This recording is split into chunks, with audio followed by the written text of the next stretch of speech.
What's up is down, what's left is right. Chasing stars and holding you. I can't see the end, but we'll see it through. Allow me to encourage the congregation. Habang tayo nakaupo, there is this song. It's a very simple but powerful song. It's a declaration of our faith. You are my strength when I'm weak. You are the treasure that I keep. We're gonna sing this song as our worship. You are my strength when I am weak. You are the treasure that I seek. You are my all in all. Operate in faith. Declare your faith in Jesus. Seeking you as a precious jewel, Lord, to give up I'd be a fool. You are my all in all. Everybody now, Jesus, Lamb of God. Jesus, the Lamb of God. Worthy. worthy is your name, Jesus, Lamb of God. Worthy is Your name. Second verse, please. taking my sin, my cross, my shame. Yes, Lord. We thank Rising you. up, Honor you, Lord and I God. bless your name. You are my all in all.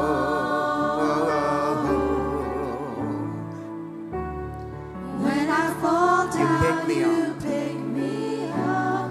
When I am dry, you fill my cup. You are my all in all. Sing it with all of your heart. Jesus. Jesus. The Lamb of God. Worthy is your name. Worthy is Your name. Jesus. Yes, Lord. Lamb of God.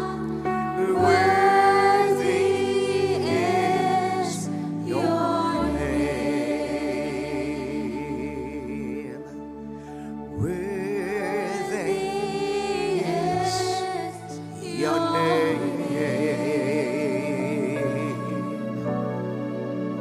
Worthy is your name. We give you worship, Lord. Give you thanks, our God. Feel free to verbalize your worship to Jesus. 2 or 3 gathering in my name, I am in the midst of them, says the Lord. Thank you, Lord Jesus. Dakila naming Diyos na makapangyarihan sa lahat. Nagpapasalamat po kami for saturating this place, this worship venues with your holy presence. Salamat po sa inyong mga pangako that whenever 2 or 3 are gathering in your name, Lord, you'll be in the midst of them. And your presence drives away fear and doubt and anxiety.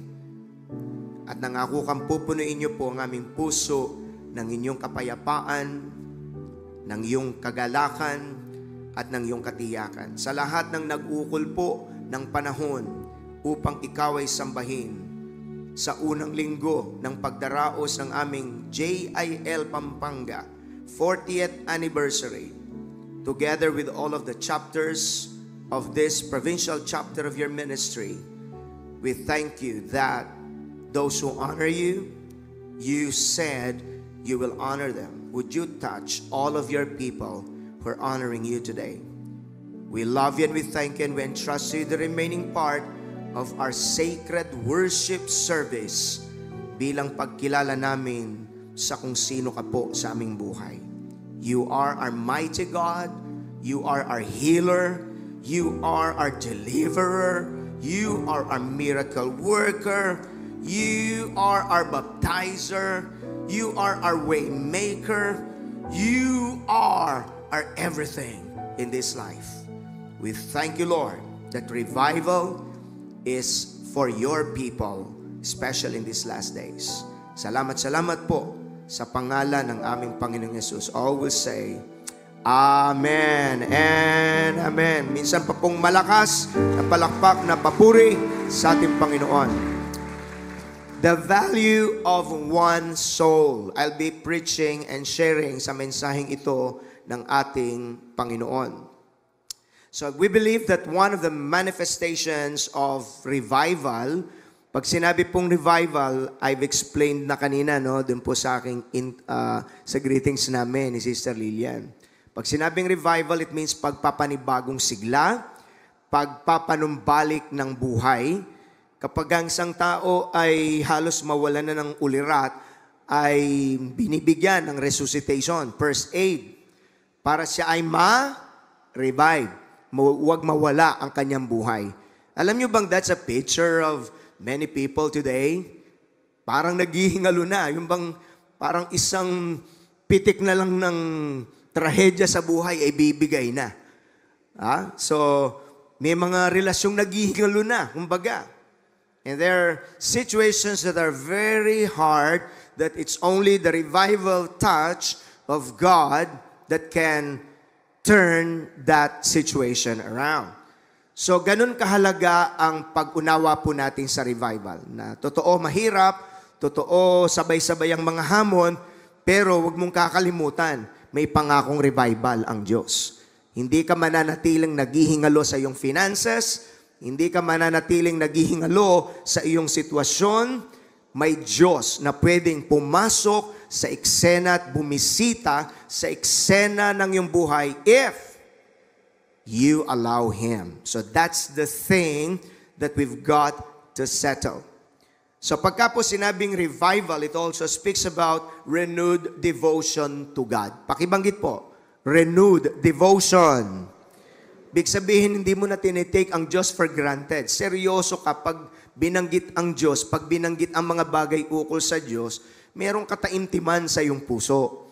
Hindi ka kapareho ng iba na excited ka sa mga bagay na walang katuturan, magbibigay ng pansamantalang kasiyahan, skin deep happiness, but not soul deep, because only God can give a soul deep, heart deep kind of happiness in your life.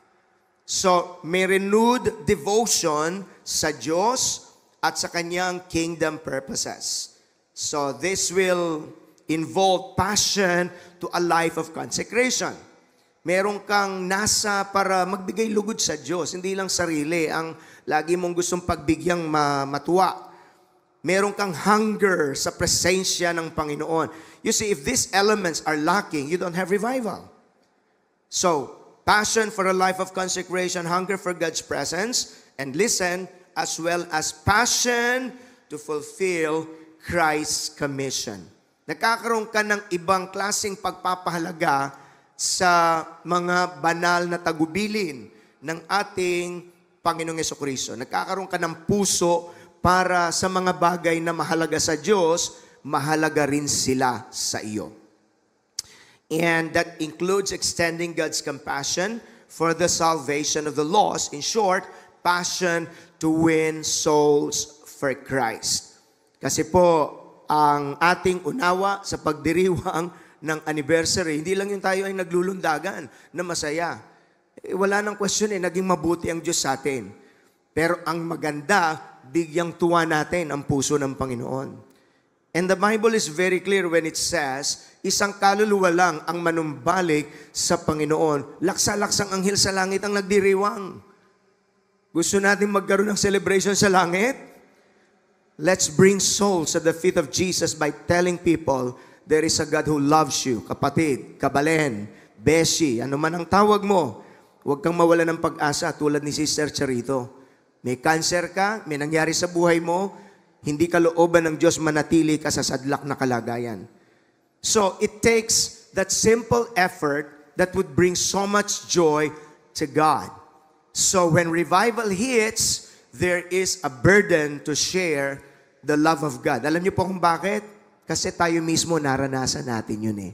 And out of the overflow of that experience, we want to let others experience that as well. Magtatanong po ako, gaano ba kahalaga ang kaluluwa?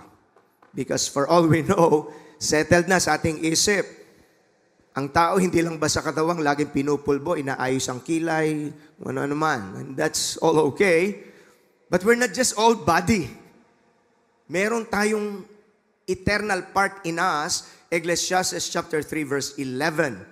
God has placed eternity in the hearts of men. So, habang nakaupo ka dyan, ang Diyos ay naglagay ng eternidad sa iyong buhay, sa iyong puso. And that eternal part is the spirit and the soul na kapag patay na yung katawan, kapareho nung nakita natin noong November 1 sa mga sementeryo, ang tanong, yun lang ba ang buhay ng tao? The end na, gano'n lang, the end niya? So if life is just like that, hindi mo masisi yung iba, bakit? Hinahanap na lang ba sa anumang kasiyahan at yun ang pampapata just to numb the pain and the voidness na nararamdaman ng tao para masabing kahit papaano'y sumaya siya. So, we have an eternal part in us, and that includes, that is actually the component of our spirit and of our soul sa liwanag ng autoridad ng salita ng Diyos. Masyado lang overrated ang pagbibigay panahon sa katawan eh. Ayusin din natin. Let's take care of our bodies. But please, let's not forget that we have soul and we've got to take care of our inner life as well. So, how important is one soul? Bago natin masagot po ito, ay tingnan po ninyo, tumingin-tingin ako ng ilang mga bagay-bagay na kinahuhumalingan ng maraming tao ngayon. Most expensive bags, kasama dyan yung Hermes at Louis Vuitton, LV. Magugulat kayo sa presyo ng mga yan. Alam nyo bang ang presyo ng mga yan, may mga presyong 200,000 to 500,000. Sila na lang. I'm shocked. 500,000, 500,000. Oo, tapos ang nakalagay sa bag, hair clip. And of course, if you can afford that, why not? Pero nakakagulat. Most expensive car, Rolls-Royce, La Rose, Noire Drop Tail. Alam niyo kung magkano? 31.8 million lang naman. Dollars. Not pesos. Oh, may mas mahal pa pala sa Mercedes, ano? Most expensive stone in the world, blue diamond, $3.93 million per carat. Grabe. Merong isang ibinentang blue diamond sa Christie's auction house with a staggering amount of $57.5 million in 2016. Most expensive department stores in the world, isa dito ay ang Harrods. Harrods, nasa UK. Ugali ng ilang celebrity, kapag sila'y pumasok dyan, nagpapasara just to declare their status. At may dati tayong leader sa bansa, ginaya niya yon, kaya napulaan siya. Nung kami nandiyan dyan, dinala po kami. At nung makita ko yung presyo, lumabas uli ako. Harrods. Most expensive home. Alam niyo kung ano? Buckingham Palace. Yan pala ay considered na home and it's $4.9 billion. Billion, not millions. Ang ilang statistics, 240 bedrooms, 188 staff rooms, 52 royal and guest bedrooms, a swimming pool, a doctor's surgery. It's a place called home by the British royal family. In total, it has 775 rooms, which includes 19 staterooms, 92 offices, 78 bathrooms, with beautiful gardens. So 77,000 square meters ang kanyang area, sa UK din ito. Ang owner, kasalukuyan, ay si King Charles III. Richest person in the world, dati ay si Bill Gates, ngayon hindi na, si Elon Musk with 225.5 billion net worth. May-ari ng Tesla, SpaceX, according to Forbes magazine. Ang yayaman, ano? Pero wag nating kalimutan ito. The most dreaded place in the world. Tingnan natin. Pinakakinatatakutang lugar. Ang ibig sabihin, gaano ka man kayaman, ano man ang marating mo sa buhay, you'll still end up there. So wag na kayong mainggit sa mga may Hermes bag or clutch. At nung pinapakita ko yun kanina at medyo naiinggit ka, kailangan yata mag-encounter retreat ulit tayo.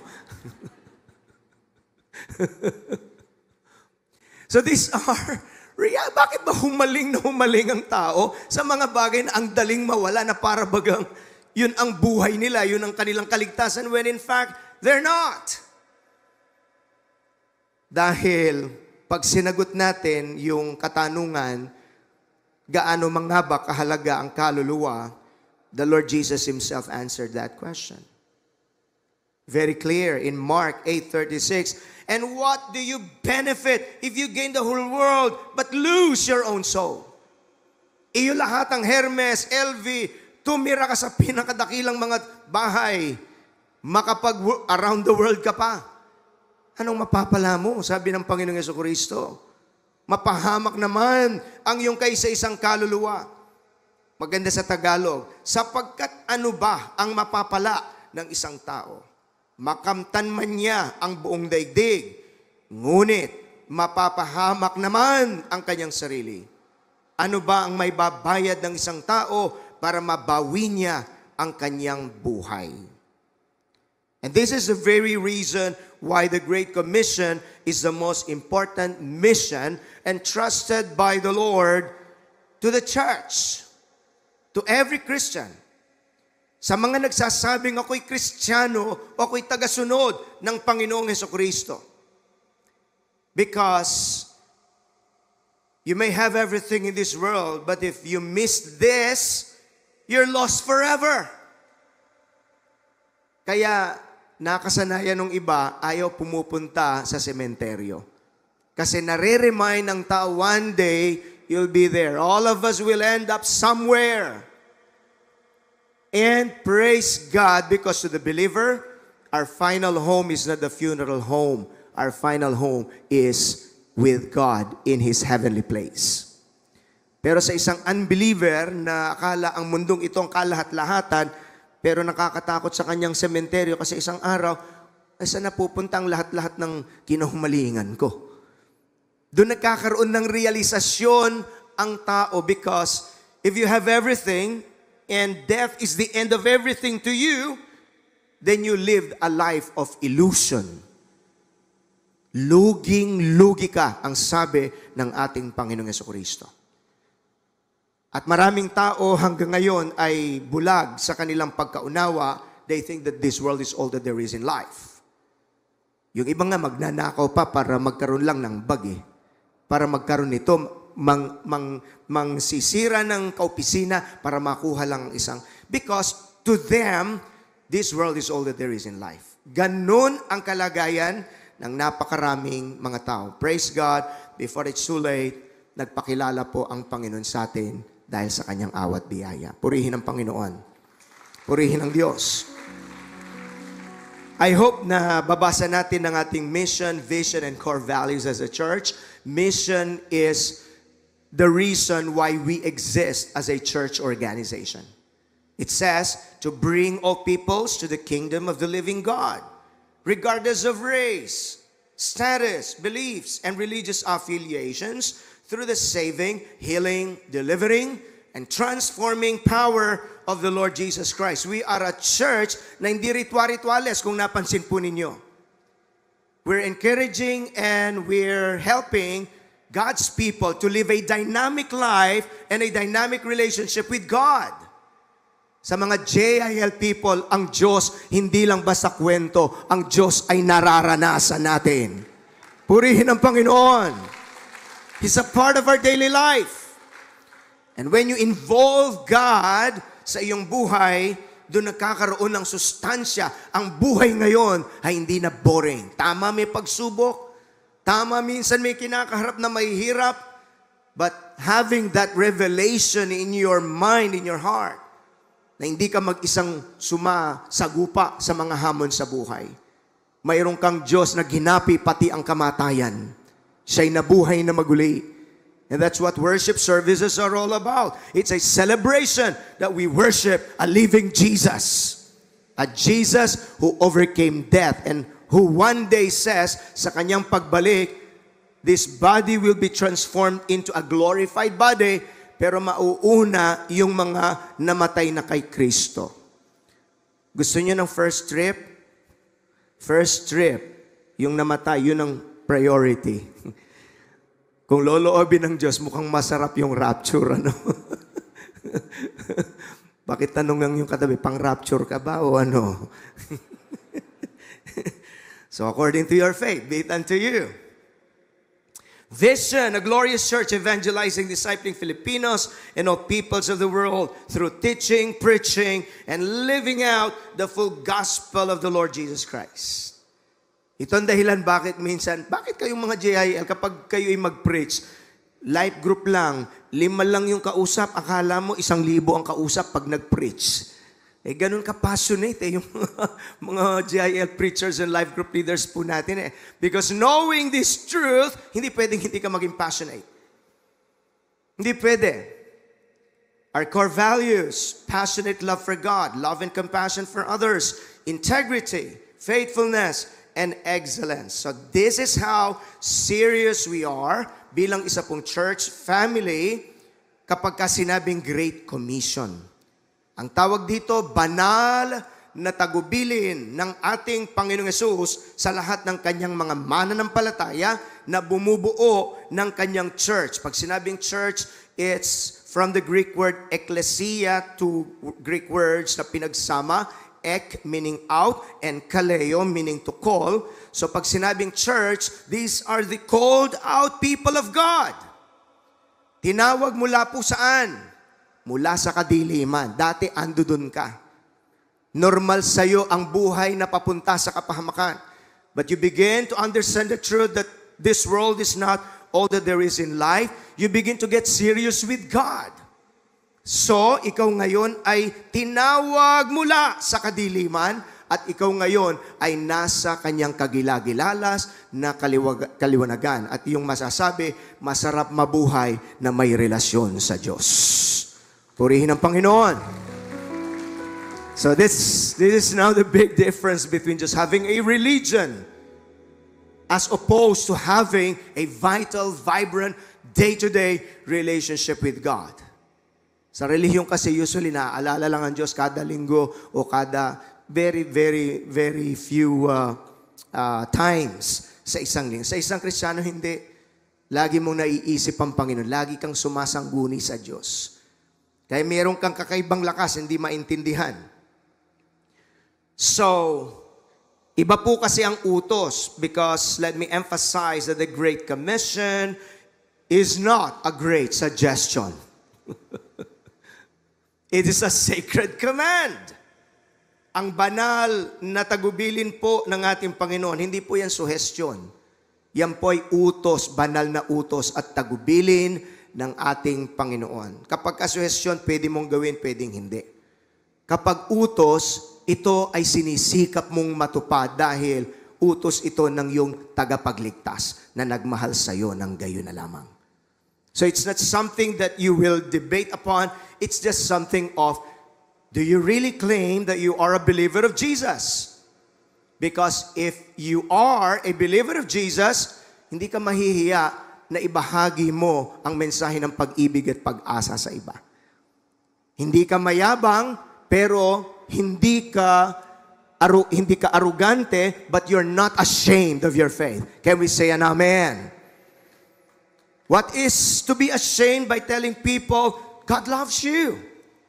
Ang dapat ikahiya, hindi ang ibahagi si Kristo, ang dapat ikahiya ay ang kasalanan. Sa Kristiyano, we are unapologetic to our faith that we are a follower of Jesus Christ because we owe it all to Him. We owe it all to Jesus. Hindi ka na sasaktan kahit tatawagi kang borbolen, bornebol, o anuman. That's okay because you know the promise in God's Word. If you're being persecuted because of Jesus, rejoice. Lumundag ka, sabi ng Panginoon, because great is your reward in heaven. Pag binasa mong Book of Acts, makokonvict ka eh. Nung nilalatigo ang mga disciples because of the persecution, they rejoice because they were counted worthy to suffer for the sake of Christ.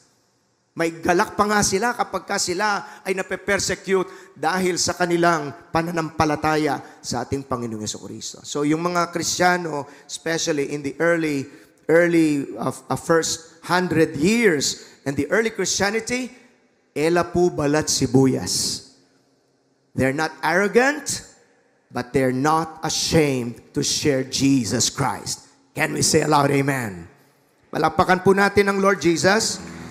So another terminology for this is actually soul winning. So we're going to look very quickly at 3 important aspects of soul winning. Kasi I just feel in my heart as I was praying, malamang ito ang kulang sa ibang mga Kristiyano kaya nabobor sila sa kanilang buhay Kristiyano. Because they think that Christianity is all about getting something from God, nakalimutan nila yung sending part.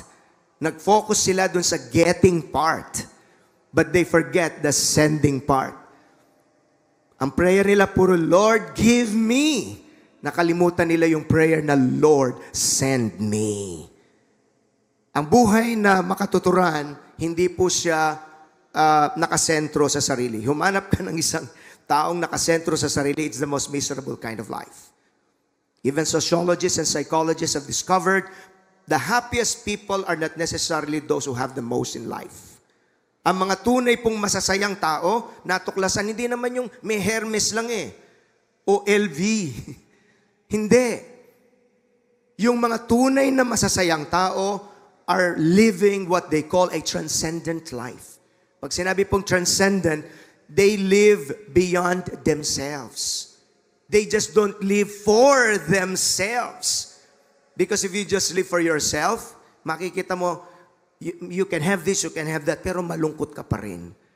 Pero kapag nabubuhay ka ng may mas mataas na rason, it will keep you going in this life. Kasi may sense ang buhay mo. So, let's not forget this principle of winning souls for Jesus Christ. The first one, we're going to look at 3 stories para makita natin itong napakagandang paalala patungkol sa soul winning. And I pray that this will be revived sa lahat ng mga JIL people more and more. Soul winning. Sharing Jesus to others. Alright? First one, soul winning involves crossing barriers and doing the extra mile. Can we read it together? 1, 2, 3. Soul winning involves crossing barriers and doing the extra mile. Makikita po natin ang beautiful story na ito dun sa istorya ng babaeng Samaritana in John chapter 4. Mahaba-haba, so I'll just try to expound it. So, we see here the story of Jesus. He crossed barriers. Cultural barrier, social barrier, moral barrier. Para lang bigyan ng pagkakataon ng isang kaluluwa na halos wala nang pumapansin sa kanya. Yung babaeng Samaritana. At nagpakilala ang Panginoon bilang siyang Mesiyas at tagapagligtas ng mundo. And we need to do the same thing about soul winning. We've got to be willing to cross barriers. At hindi yung instead of looking at barriers as opportunity to share Christ, for others, they see barriers as the reason why they don't share Christ. Pero ang Lord Jesus, kakaiba. So here is a Samaritan woman in John chapter 4 na encounter po niya ang Panginoon. Not only is the woman alone, but meron siyang questionable moral background. na sa panahon natin ngayon, pandidirihan ng iba huhusgahan ng iba. Aren't you glad that we have a loving Savior na bagamat mayroong questionable na background ng isang tao, pero binibigyan pa rin siya ng tsansa ng mapagmahal na Panginoong Jesucristo. Purihin ang Panginoon. That is the Jesus of Christianity. So, in verse 1 to verse 3, mababasa po natin doon that the Lord Jesus is already aware that the Pharisees noticed na mas marami nang nagpapabaptize kay Jesus kaysa kay John the Baptist. So madaling salita, the ministry of Jesus is taking off during this time. At actually, hindi ang Lord Jesus ang nagbabaptize, kundi ang kanyang mga alagad, but they credited it to Him. So umalis ang Lord Jesus, he was in Judea at that time. He left upang pumunta sa Galilee via Samaria. So, look at this, verse 6. Jacob's well was there, and Jesus, tired from the long walk, sat wearily beside the well about noontime. Verse 7, soon a what? Samaritan woman came to draw water, and Jesus said to her, please give me a drink. He was alone at the time because his disciples had gone into the village to buy some food. The woman was surprised, for Jews refused to have anything to do with barrier. Can you see a barrier here? Ayaw makipag-ulayaw ng mga Hudyo sa mga Samaritano. We've got to get some background here to appreciate the strength of this verse. Why are you asking me to drink? Jesus replied, if you only knew the gift God has for you, who are you speaking to? You would ask me, and I would give you living water. It's actually a very beautiful story of a conversation of something that is so natural at nag-transition into something that is more important, that is more spiritual. So that's what we need to do. Kapag tayo po ay nagsosoul win, start with the common understanding and then elevate the discussion. Huwag mong kausapin ng tao, hoy, alam mo ha, pag hindi ka nagsisi, pupunta ka ng, huwag mong simulan sa ganun. Simulan mo dun sa, nagluluto siya ng pansit. Think and pray. Umpisahan mo sa pansit. Uy, haba ng pansit, di ba sabi nila, pampahaba ng buhay. And then you can transition into, alam mo, mayroong mas mahalaga kaysa mahabang buhay. Yung buhay na walang hanggan. Nakukuha niyo yung ibig sabihin? So there has to be a way to cross the barrier. So soul winning is learning how to cross that barrier upang itawid ang pinakadakilang mensaheng pwedeng magpabago, hindi lang sa kinabukasan, kundi maging sa eternal destiny ng isang tao. So it's a beautiful story. And then Jesus replied in verse 13, anyone who drinks this water will soon be thirsty again. But those who drink the water I will give will never be thirsty again. Ngayon, ang babaeng ito, nagkaroon siya ng awareness. Gusto ko po ng tubig na yan, Anya, para hindi na ako pabalik-balik dito sa balon na ito na pinagkukuhanan ko. Nag-transition na ang Lord, but He's still in the natural water discussion. And God is so gracious na unti-unti lang siyang ginaid ng ating Panginoon. But there's so many points here, one of which is maraming tao ay uhaw hanggang ngayon kasi umiinom sila sa mga balon na hindi kailanman makapag-aalis ng uhaw po sa kanila. That's one spiritual lesson there. So ang babaeng ito'y pabalik-balik sa same balon. And many people are just like that. It's a picture of the condition of many people umiinom sa mga pinag-iinomang kailanman hindi makakapawi sa uhaw ng kanilang kaluluwa. Yeah, physically, okay, nawawala yung uhaw, pero uhaw na uhaw pa rin ang kanilang kaluluwa. There are people who get addicted into substances that will not truly satisfy them. Kaya pabalik-balik sila sa addiction. May mga taong katulad ng babaeng ito, addict sa kalaswaan. Kasi akala, yun ang makapagpapawi sa kanyang uhaw just to feel important. Because this lady kapag natuntun po ninyo, 5 ang naging asawa, at ang sabi ng Biblia, yung kinakasama pa niya during the time of conversation, hindi man niya asawa. So this lady is a lost person. Alam niyo ang totoo, ano man ang maging sinful habit ng isang tao, hindi mapapawi ang uhaw ng kanyang kaluluwa. Only Jesus can satisfy the deepest longing of every person's heart. Can we say an amen? Purihin natin ang Panginoon, purihin ang Diyos. Hallelujah. So the Lord led this woman to a revelation of who God is. Binigyan siya ng pagkakataon ng Lord. Look at verse 16. Go and get your husband, Jesus told her. I don't have a husband, the woman replied. Jesus said, you're right.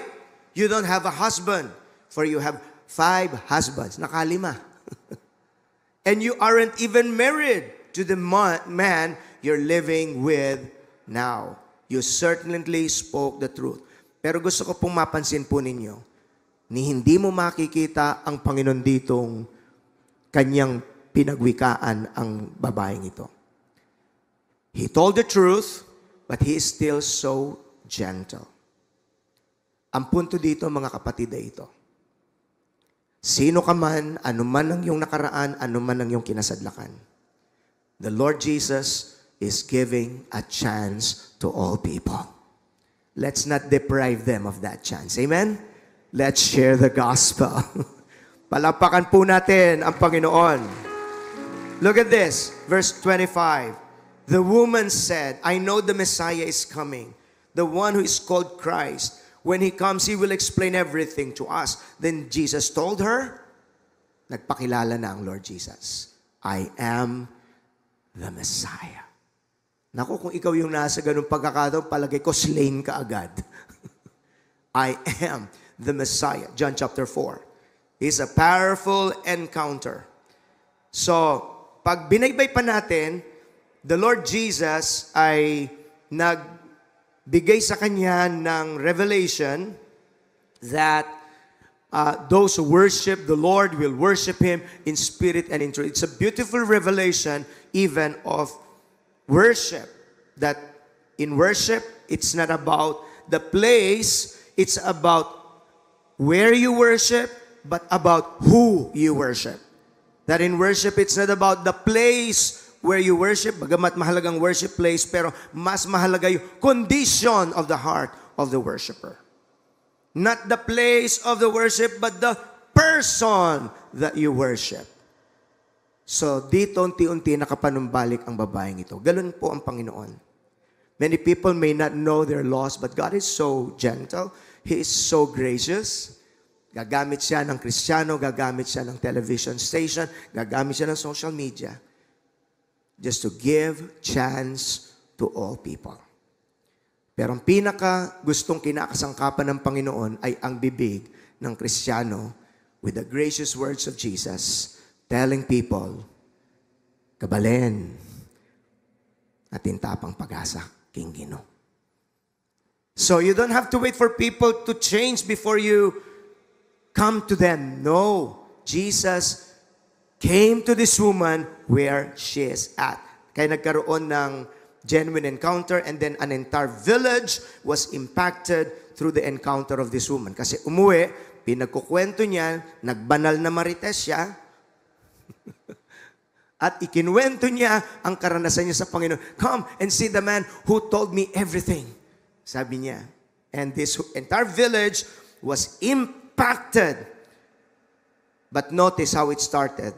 It started with just one soul. The value of just one soul.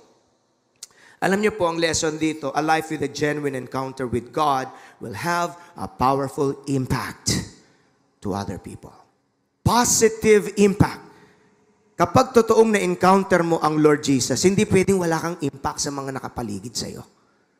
Kasi tsak may makikita sila eh. May nababago, may kakaiba sa'yo, may kakaibang galak silang nakikita sa'yo. Not perfect person, pero naging kakaiba ka na. You surely will have a positive impact. Kapag negative impact, hindi maganda. Ang tawag doon, impacto. Okay? So, hindi yon. Positive impact. Pakibanggit sa yung katabi, positive ang impact. Oo, hindi impacto, ha? So, people will really notice something different in you. So, quick lessons about this. So, we're talking about soul winning is crossing barriers and doing the extra mile, just like our Lord Jesus Christ. So, nakita natin na overcome lahat ng mga barriers na yon. The lesson is number 1, to be an effective soul winner takes a new outlook and attitude toward people. You've got to see people differently, mga kapatid. Ang tao po ay dapat pinahahalagahan po natin. Don't underestimate the importance of people. Ang yang magtindayang mais yan, ang yang pang basurero yan, Jesus died for all. Kung nataong ikaw ang basurero, Jesus still died for you. So we need to have a different outlook to people. Ang ordinaryong tao, pagka tinignan ng kapwa, ibang tumingin eh. Ang tinitingnan, gwapo ba o hindi? Maganda ba o hindi? Hermes ba ang bag o hindi? Yung bang nang uuri tayo eh. Anong brand ng kanya? Yan, ganyan tumingin ang tao. Pero hindi. Ang Panginoon, kung gusto mo maging effective soul winner, you've got to learn how to treasure and value people regardless of their social status in life. Kahit driver yan, kahit tindera yan, kahit yan ay isang batang maliit, look at people as very important to God. Magkakaroon ka ng kakaibang compassion sa iyong puso. Can we say an amen? Palakpakan po natin ang Lord Jesus Christ. That's why our church, according to Bishop Brother Eddie, this is a people's church. Nagkaroon lang ng impresyon ng iba kapag dumadaan. Ako, palagay ko, yung mga dumadalo dyan sa GIL, mga mayayam, nagkaroon lang sila ng ganong impresyon. Pero ang totoo, pag nakita na nila, halo-halo, mayroong boss sa opisina, may kawani, pero meron isang makikitang very common, nagmamahala ng mga JIL people because we've learned how to value people. Praise God, praise God. Amen? Praise God. So, that's one. Another lesson is, to be an effective soul winner, you must be willing to exert effort and to be inconvenienced. Just like the Lord Jesus Christ. Be willing to be inconvenienced. Talagang minsan ay gagawa ka ng extra effort. Maganda po yung hindi pa nakarana, sumama po kayo minsan sa ating mga extension service coordinators. Kasi dito it's wonderful, naka-aircon, the place is wonderful. Pero gusto ko pong sabihin mga kapatid, after this service, mamayang hapon, may mga kapatid tayong natuklasan ng ganitong katotohanan of valuing souls. Pumupunta sa mga barabarangays. At makikita mo yung iba'y napakasimple lang. But they're there, doing it joyfully because they discovered the value of precious souls. So I would like to suggest, if you've not yet experienced that, kahit hindi every week, sumama kayo. Part ng commitment for this month, makadalaw nga. At magugulat po kayo, hahanga kayo sa ating mga extension service coordinators and their team. Purihin ang Panginoon. Purihin ang Diyos. They are doing the extra mile. Therefore, we can say, every believer is a soul winner and a missionary. Every soul is a mission field. The mission is to share the gospel of Christ, God's love and salvation to people, and lead them to know Christ and make Him their Lord and their Savior. Hindi mo na kailangan maging graduate ng Bible school before you can become a soul winner. Alamin mo lang yung basic. Roman road to salvation. Romans 3:23, Romans 6:23, Romans 10:9. You're an evangelist. So, ganun po kasimple. Di ba sabi ng Lord Jesus, yung gustong sumunod sa akin, deny yourself, carry your cross, and follow me. Of course, that cross there means living a life dead to yourself. Hindi lahat oo-ohan. May tatanggihan ka na sa buhay para makasunod ka kay Kristo. But one of the cross that we've got to bear is the sacred cross of gospel sharing. Look at this. Magandang banggit ni Joseph Chon, a Romanian pastor and a mission leader. Christ's cross was for propitiation. Ang krus ng Panginoon ay para sa ating kaligtasan. Ours is for propagation. Ang krus ng Kristiyano ay ang ibahagi ang mabuting balita na sakripisyo ng Panginoon.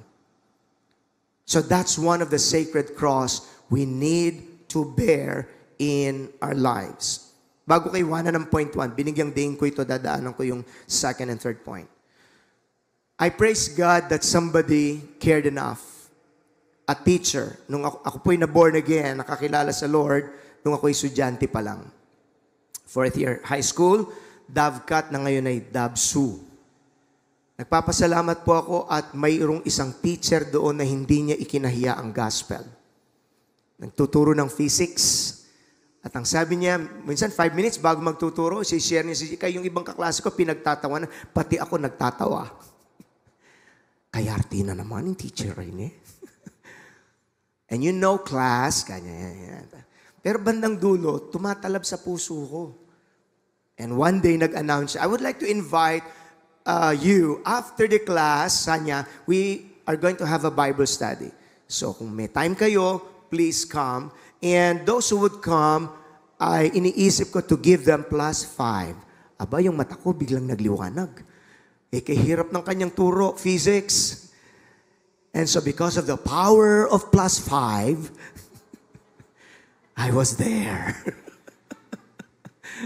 Hindi maganda yung motibo ko nung una. Pero kinasangkapan ng Diyos yun so that I can encounter Jesus. And from that time on, there's no turning back. Hindi na ako bumitaw. And that was 1983. I was just 17 years old. I made Christ my Lord and Savior. As I look back, naiisip ko, kung hindi humakbang sa pananampalataya ang guro na yon, iniisip ko lang, baka lang wala rin kayong pastor ngayon. But somebody stepped in faith and share the love of Christ. Who knows? Yung susunod na kaluluwang assignment mo sa Panginoon is somebody that God will also use mightily. Let me talk to the teachers here, professional. Hindi man po kayo nasa pulpitong ito, pero gusto kong sabihin kung nasan po kayo, yan ang inyong pulpito. If you're an engineer, that's your pulpit. If you're working in the government, that's your pulpit. If you're a business owner, that's your pulpit as a child of God. Share Christ. Amen. Glory be to God. Number 2, soul winning involves seeking the lost and bringing them to Christ. Very basic po ito. Pero magandang patibayin lang po natin. Bago ko iwanan ito, we've got doctors here. Kakatuwa sila. May mga trucks po sila. Sila mismo, out of their own pocket. Sa kanilang clinic. At kapag may mga bisita sila, that's their time of sharing the gospel. They're winning souls for Jesus. Kaya ako nasabi nyo, don't have to be a graduate of Bible school. You just need passion for God and compassion for people. That's it. You can win souls for Jesus. So, ano po ang kwento dito? The 3 lost and found parables. Read it for yourself. Kulang na tayo ng time. We still have a communion. Luke 15. The parable of the lost sheep. The parable of the lost coin. The parable of the lost son. At ito ay bunsod sa tanong at pangungutya ng mga Pharisees, the religious people. Kasi nakita po nila ang Lord Jesus Christ na nakikikain siya sa mga makasalanan, the tax collectors. At pag tax collector ka during that time, naku, ikaw ay super makasalanan, magnanakaw ka. But then Jesus is not even ashamed na makikain sa mga tax collectors. Opposite na opposite sa kaisipan ng napakaraming religious people. Of course, iba yung nakikisama, iba yung nakikisama, ika nga. Pero how else can we reach out for the lost if we do not really reach out for them where they are? Kaya, ang ganda ng isinulat ng isang lingkod ng Diyos, si T.L. Osborne, soul winning out there where the sinners are. Kung nasaan ang mga makasalanan, doon ka pupunta, doon ka magbahagi ng salita ng Diyos. That's why nakikita ko ngayon yung mga picture ng mga outreaches natin like in Porac, our first crusade. Ako, punong-puno yung gymnasium. Nakakatuwang tignan. Just sharing Jesus. We pray, mapatuwa natin ang Panginoon sa buong Nobyembreng ito. More souls for Him. Glory be to God. Amen. Glory be to Jesus. Look at verse 1 to 3. Tax collectors and other notorious sinners often came to listen to Jesus teach. This made the Pharisees and teachers of religious law complain that He was associating with such sinful people, even eating with them. So Jesus told them this story. So dun ang ikot ng istorya of the lost sheep, isang tao na may-ari ng 100 tupa, nawawala yung isa, sinecure yung 99, pinaghahanap yung isa. At nung makita, buong galak at pag-uwi, nag-aya pa ng selebrasyon dahil yung tupa niya na dati ay wala, ngayon ay nasumpungan. The second story is about a woman na merong 10 coins. Nawala yung isa. Siguro sasabihin ng isa lang naman eh. Remember the preaching topic, the value of one soul? Huwag mong lalanglangin yung isa lang. Okay, so now, a little background of that. During that time, pagka yung mga ikinasal, usually the gifts are coins. Very sentimental sa kanila yon. So it's not an ordinary isang kusing actually. It's something that has value to them. So nung mawala yung isa sa regalo niya sa kasal na 10, talagang pinaghahanap. Swept the whole house. Baligtad dito, baligtad doon. Hindi tumigil hanggang hindi makita yung isang nawawala. At ang sabi ng scripture, nung makita, nagtawag pa ng kapitbahay para maki-celebrate, para mag-Starbucks sila. Imagine that. Parang OA, ano? Isa lang naman eh. Doon sa 100, kung nawawaya mo na, may 99 ka. The Lord is not like that. Pero yung pinaka-touching, the parable of the lost son, the prodigal son, yung naisip kunin ng mana at pagkatapos nagliwaliw sa buhay, winaldas sa kamunduhan. Pumunta doon sa ancient Las Vegas during that time. Nang babae, nag-inom-inom, nag-drugs, talagang sinay ng kamunduhan. At ang kanyang huling yugto ng buhay ay nasa babuyan with a pig pen. Ganun lagi ang uwi ng mga malayo sa Panginoon. Your life will just be like in a pig pen. And you will feel that you lost your value, na walang ka ng giya sa buhay. But then, hindi nagtapos doon ang istorya, nag-isip-isip ang prodigal son, yung mga alipin sa tahanan ng aking ama, masasarap ang kinakain. Ako'y kakumpetensya ko yung mga babuyan dito. At nanumbalik siya, he rehearsed himself, mastered enough strength. Sasabihin ko sa aking ama, hindi na ako karapat-dapat tawagin niyang anak. Humihingi ako ng tawad sa kalangitan at sa aking ama. Gawin na lang niya akong isang alipin. It's a very moving story. At pagkatapos, ang sabi niya sa kanyang nagseselos na anak, ang kapatid mong ito'y dati nawawala. He was lost, but now he's found. That's the story of the 3 lost and found. Tig isa-isa lang kung tutuusin. Magandang paalala ng isa sa ating mga young champions here. Minimeditate ko po minsan anya yung parable of the lost sheep. Pwede ko ring sabihin, isa lang naman yun, bakit pinabayaan? Pero naisip ko, what if ako yung isa na yun? Salamat, Panginoon. Kahit isa lang, nagtiyaga kang hanapin pa rin ako.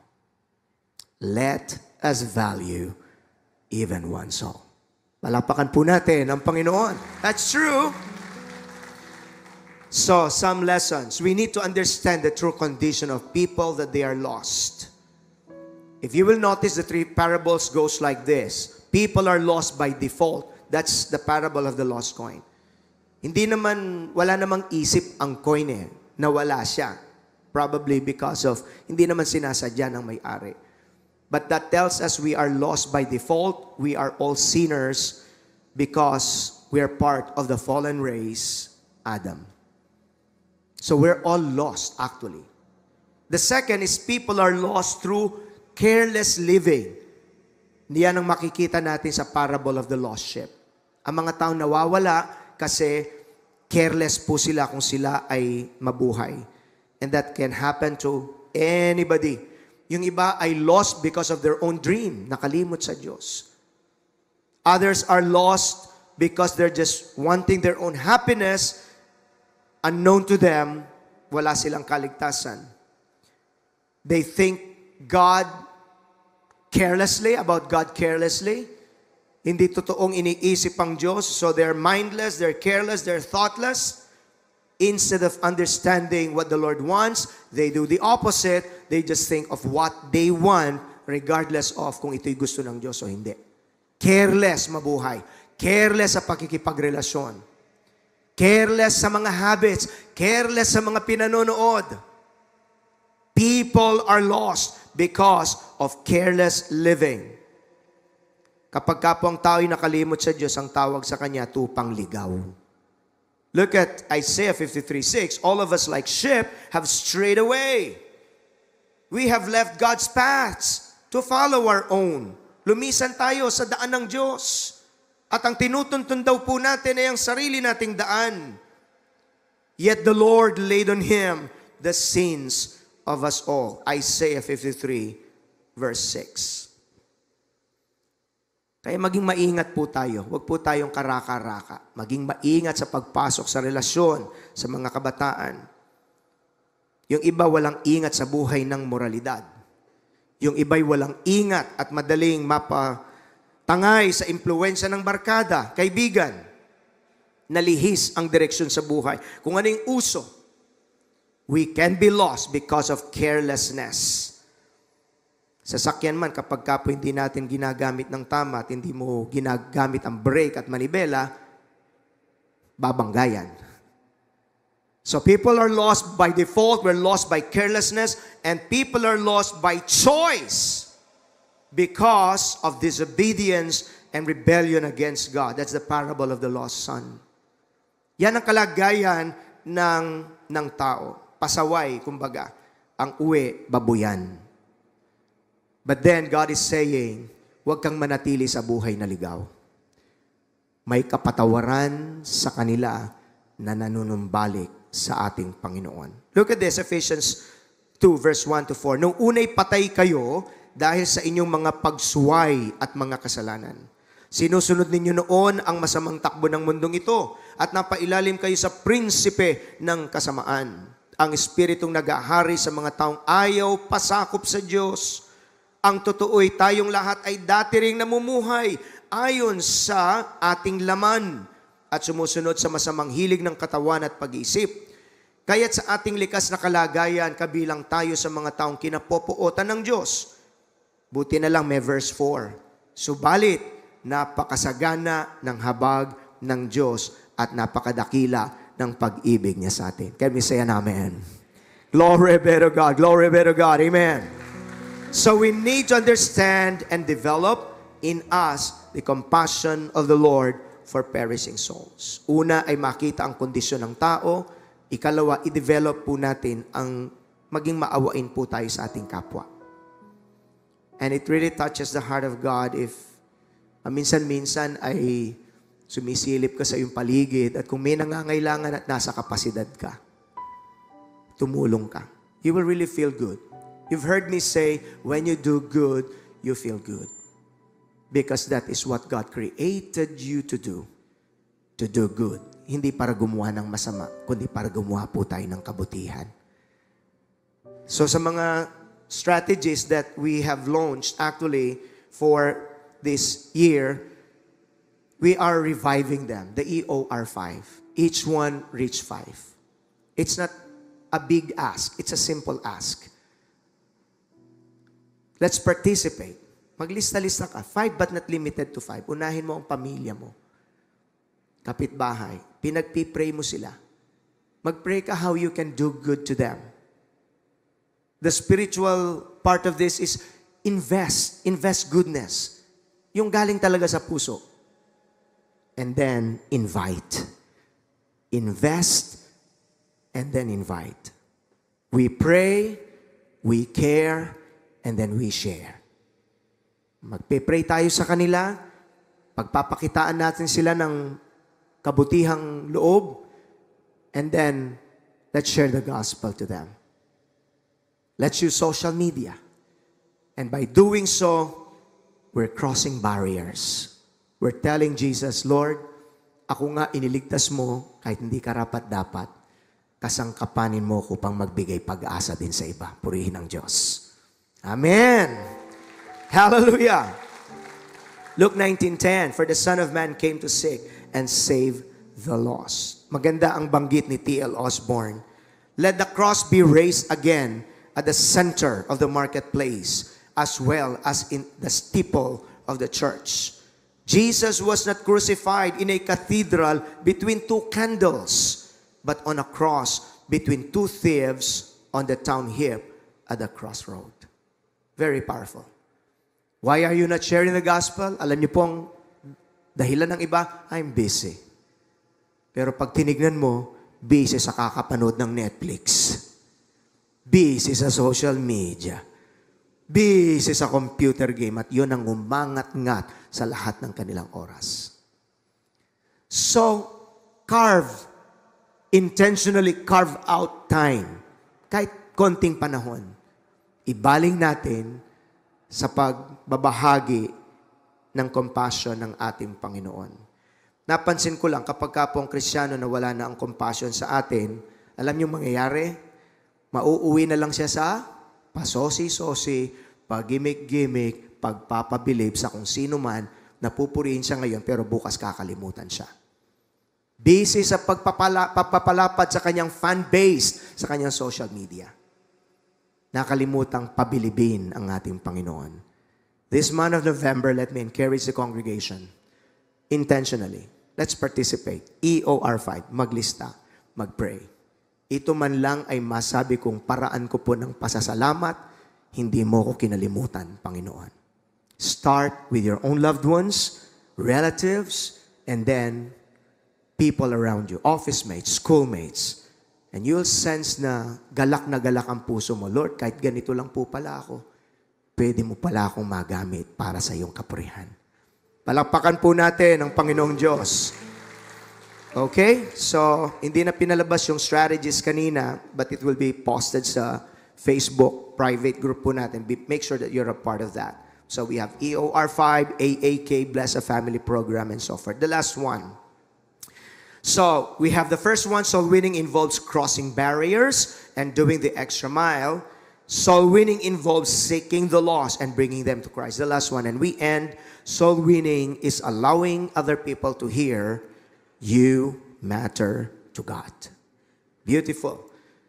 And this is the story of the man that was crucified at the right side of the Lord Jesus in Luke 23, verse 39 to 43. Alam naman na natin ang istorya. But refresh ourselves. Here is Jesus, and then there's this man on the right side, the man on the left side. Yung nasa left side, hindi naligtas. Kung ikaw ang anak ng Diyos, iligtas mo ang sarili mo, pati na rin ako iligtas mo. Hindi para magsisi ng kasalanan, kundi para magbalik dun sa dating buhay. Mahal tayo ng Diyos, pero kailangan magkaroon din naman tayo ng puso na tumalikod na sa dating buhay ng kadiliman. At tunay nating hanapin ang Panginoon. The man on the right side realized he's about to cross time into eternity because everyone living on earth were just a breath away to eternity. Kung kailan darating yon, yung ayaw puntahan ng tao, gusto yung Hermes pero ayaw puntahan ng sementeryo, lahat darating talaga dun eh. And this man recognized it could be his last.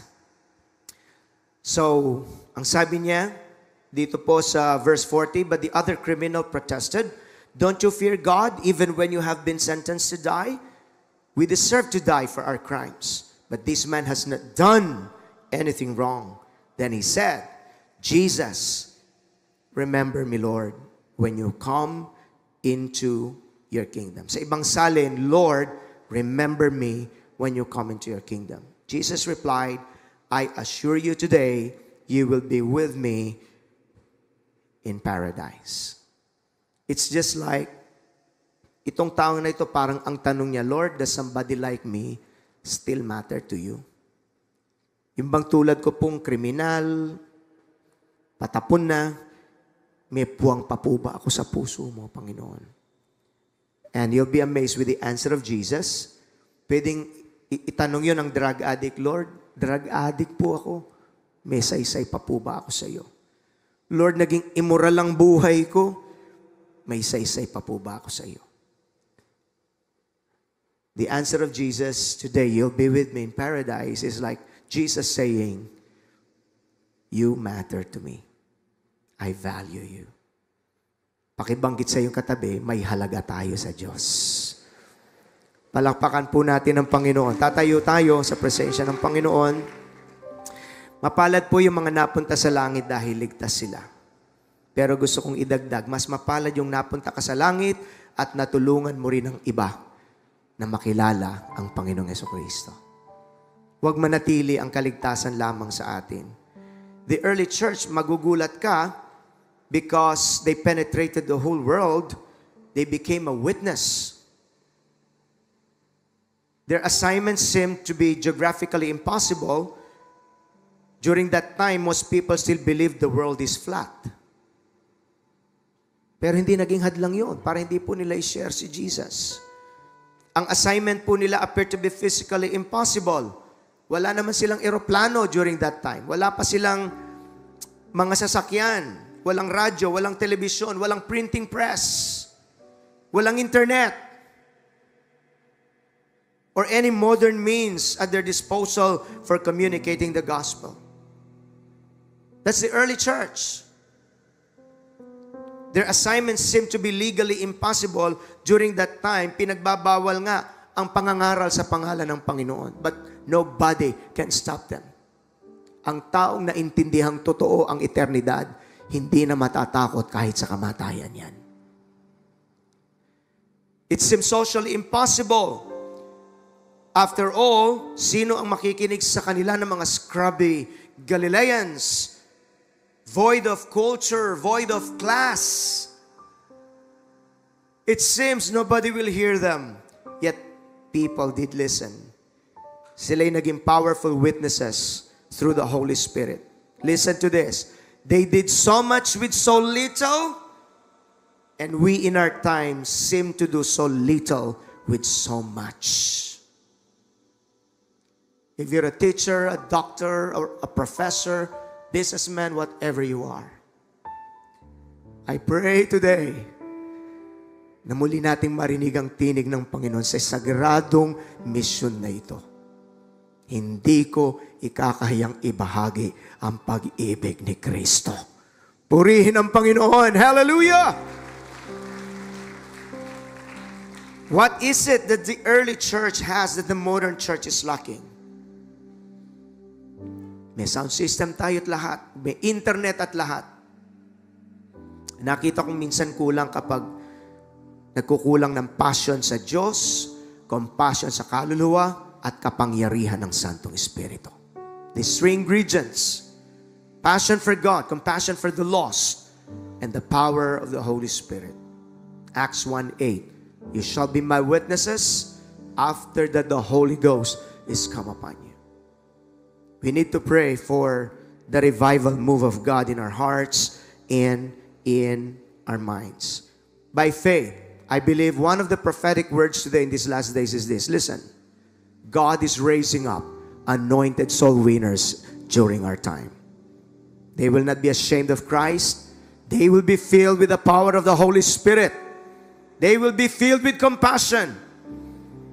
And by faith, I believe JIL Pampanga people are part of God's spiritual army of soul winners for His glory. Turn the life groups into a soul winning place. Kung nasan man po tayo, humingi ka ng kalakasan sa Panginoon. Regaluhan po natin ang Diyos ng mga kaluluwang kung saan ibinigay niya ang kanyang lahat-lahat. So there you go. Soul winning involves crossing barriers, doing the extra mile. Soul winning involves seeking the lost and bringing them to Christ. Soul winning is allowing other people to hear you matter to God. Don't underestimate the value of one soul. Huwag nating pababayaan ng banal na tagubilin na ito ng Panginoon. And listen, don't ever doubt God can use you mightily for His glory. Amen! Hallelujah! Diba, nung pandemic, nagpe-pray tayo, akala natin end of the world na. And then we prayed, Lord, give us another chance.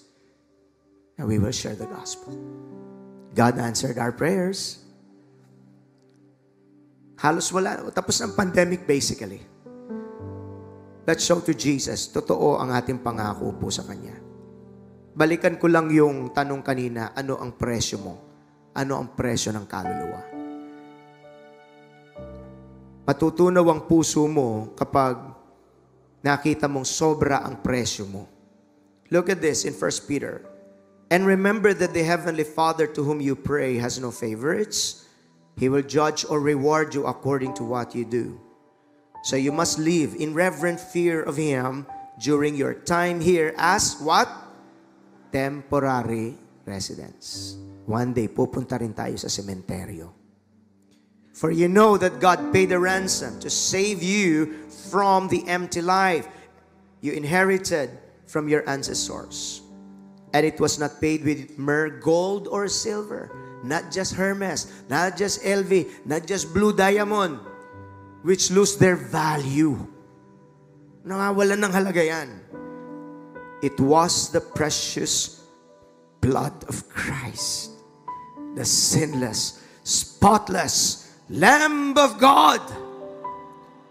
God chose Him as your ransom long before the world began. But now in these last days, He has been revealed for your sake. Ano ang tag price mo? Ang dugo at buhay ng anak ng Diyos. Kaya pala mas mahal ka kaysa buong mundo. Somebody said, kung ikaw na lang ang taong nabubuhay sa mundong ito, Jesus would still die for you. Because you really matter to Him. Huwag nating ipagkait ang katotohanan ito sa lahat ng itulot ng Diyos na ma-encounter po natin. I said this some years back, made this encourages. I-personalize natin sandali. There will be times na may saysay pa bang buhay ko. Yun may boyfriend ako, wala. Yun may trabaho ako. Minsan napipiti party tayo eh. Rebuke that. That's not of God. Every time you doubt your worth and value as a person, look at the cross. That's your price tag. That's your value. Mahalaga ka sa Panginoon. Purihin po natin ang Diyos. Hallelujah. Hallelujah. Lift your hands to Jesus. Thank you, Lord. Thank you, Lord. Overcome the spirit of senselessness. Overcome the spirit of doubt. May pag-asa ako, may magagawa pang Diyos sa buhay ko. At gusto kong magkasaysay. I want to grow as a Christian. Lift your hands and sing this song with me. And everyone needs compassion, A love that's never failing. Thank you, Lord. Let mercy fall on me. Everyone needs forgiveness, the kindness of the Savior, the hope of nations. Savior. Savior, He can move the mountains. My God is mighty to save. Yes, Lord. He is mighty to save.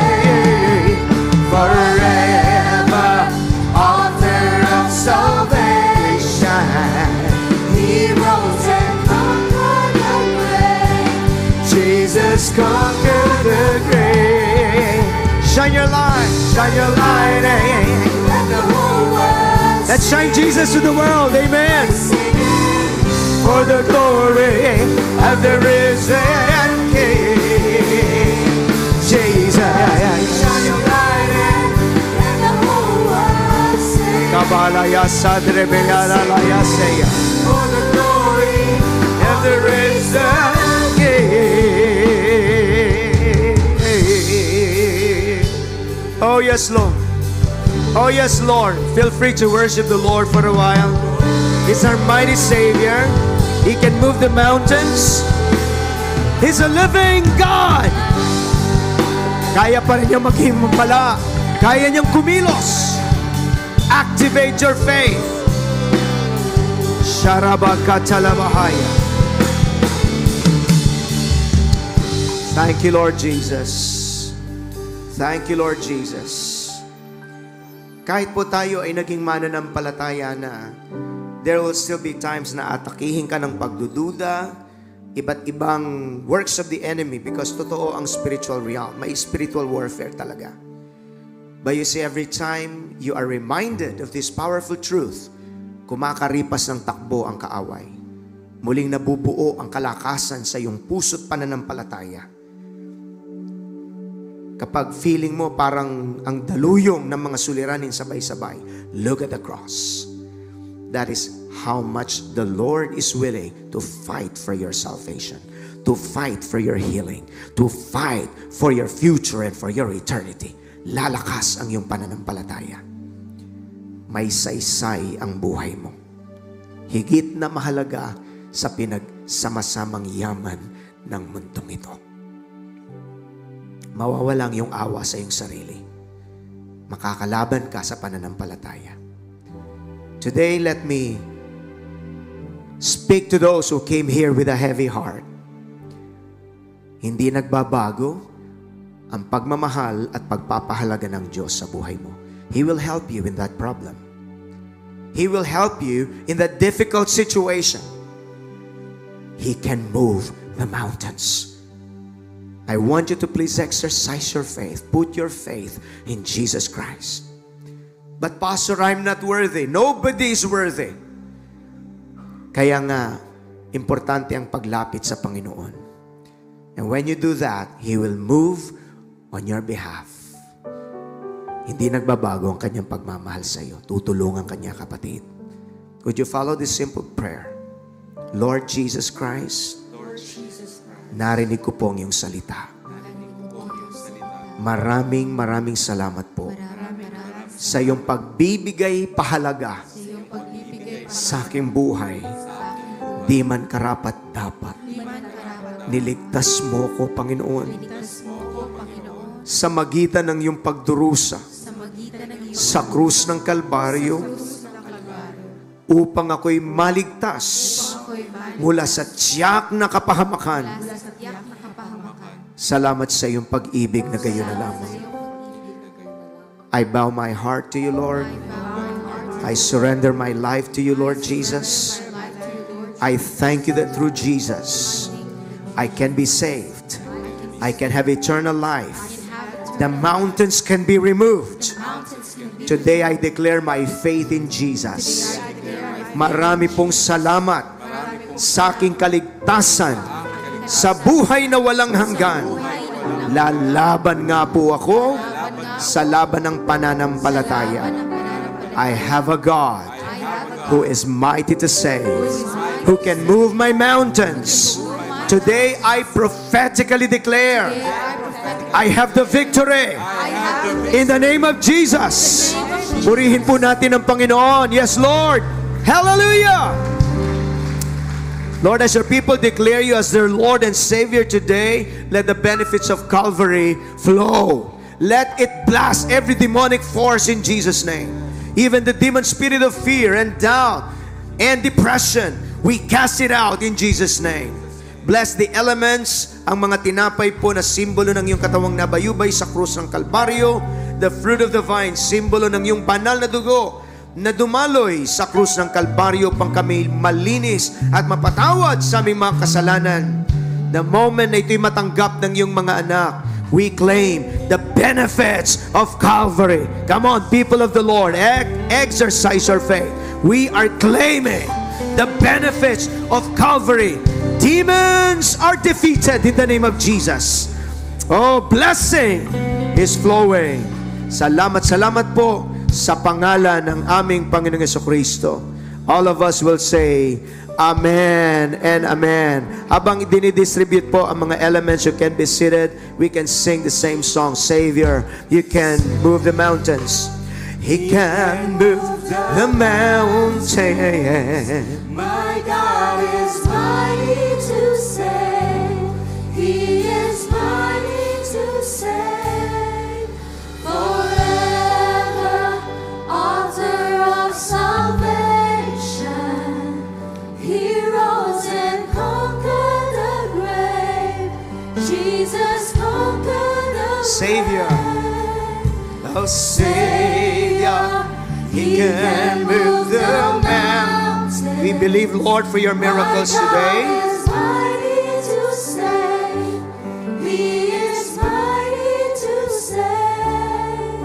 Forever. Author of salvation. He rose and conquered the grave. Jesus conquered the grave. Shine your light. Shine your light and let the whole world see. We're singing For the glory of the risen King. Jesus, shine your light and Let the whole world sing. yes, Lord. We're singing For the glory of the risen King. Pakitas po ang kamay ng mga wala pa so that our ushers can go to your place. Napakahalaga po ng banal na komunyon, isa sa mga ordinansang ipinagtagubilin ng Lord Jesus Christ. And we don't want to do it ritualistically. We want to do it with active faith. Alright? We've got testimonies minsan sa mga communion, may mga instant healing, mga kapatid. Kasi demons do not want to be reminded that they were defeated on the cross of Calvary. Christ's victory is your victory. Amen? Binayaran niya ang ating tagumpay. So, activate your faith. Activate your faith. If you're facing a difficult situation, activate your faith. Jesus died for you. Praise God. Itas po natin ang mga tinapay. For I received from the Lord what I also pass on to you. The Lord Jesus, on the night He was betrayed, took bread. When He had given thanks, He broke it and said, "This is my body, which is for you. Do this in remembrance of me." Yes, it's for you. His death and sacrifice is for you. Atin pong kainin.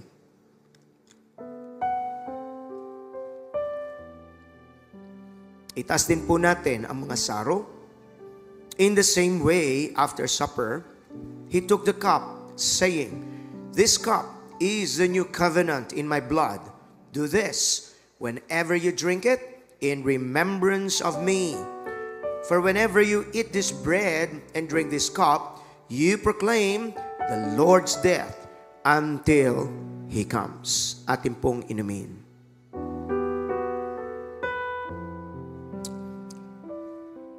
We thank you, Lord God. We thank you for your promises. We thank you for your healing. We thank you for breaking the curse of poverty. We thank you for breaking generational curses. We thank you for speaking life to your people, life to relationships, blessing to families. Tatayo po tayo sa presensya ng Diyos. Everybody say with me our confession of faith. Lord Jesus Christ, Lord Jesus I Christ, give you praise and thanks give praise sa magitan po ng iyong sakripisyo. sa pamagitan po sa I am forgiven. I am forgiven. I am saved. I am saved. I am healed. I am healed. I am made prosperous. I am made prosperous. Every curse is broken. Every curse is broken. I am blessed. I am blessed. In the name of Jesus, give Him praise, people of the Lord. For the last time, Savior, He can move. Every mountain is destroyed, we declare. My God is mighty. Every heavy burden is lifted. He is mighty. We claim your answer to every prayer. Forever On the rock, salvation. He rose and conquered the grave. Jesus conquered the grave. We worship you, Lord. Come on, express your worship to Jesus. Oh, I know you can sense His presence. We bless you, Lord. We bless you, Lord. Revival in our generation. Claim it.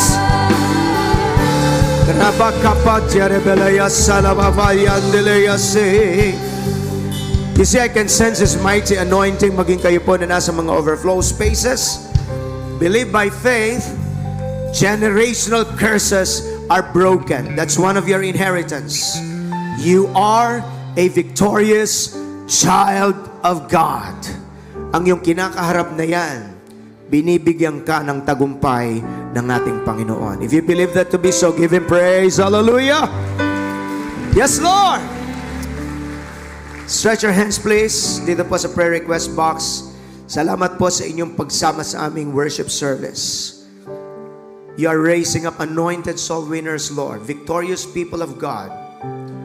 Passionate for Jesus. Compassionate for people. Filled with the power of the Holy Spirit. Impacting not just our own destinies, but the destinies of other people. Maraming salamat po aming Diyos, maging sa lahat ng prayer petitions in this prayer request box. We expect miracles, especially this month of November. You will visit families. You will bless the resources of your people. We promise we will exalt you. Not just this month, but as long as we live, but especially this month of November, nagbubukas ka, Panginoon, ng bagong panahon sa buhay ng iyong mga anak. Starting from our worldwide anniversary, it's a season of revival. We give you all the praise and all the glory. Your hands are lifted. The Lord bless you and keep you. Cause His face to shine upon you. Be gracious to you and give you His peace. The Lord bless you indeed and keep enlarging your territory. His mighty hand to be upon you and protect you from all evil.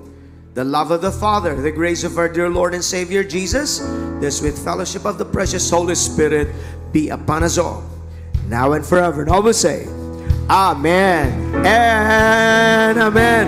Muli po, happy anniversary sa bawat isa.